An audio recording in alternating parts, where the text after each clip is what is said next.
Dahil madami tayong kinukumpuni sa ating mga sasakyan, para hindi na ako mahirapan gamit ang gamit ng tools, ayan, umorder na ako ng isang set neto. Ayan, oh, 46 pieces, isang set na 'to ng isang box na ng ratchet tools. So, may iba't ibang klase, meron siyang screwdriver, flat screw, allen, tapos ito open. Ang kagandahan dito merong 14. Ayan, meron pa siyang extension, 'di ba? Isang set na siya ng ratchet para kung mas mahaba yung inyong malalim yung tornilyo, kayang-kaya nyo ng tanggalin nito. Mapamotor man na sasakyan. Gamit na gamit natin tong mga gantong tools na to at saka madadala natin to sa biyahe dahil napakaliit lang naman.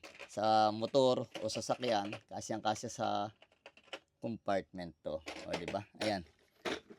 Mamimili na lang kayo kung ganong kadaming piraso yung gusto nyong bilhin. Sa mga gustong umorder, nasa Yellow Basket lang.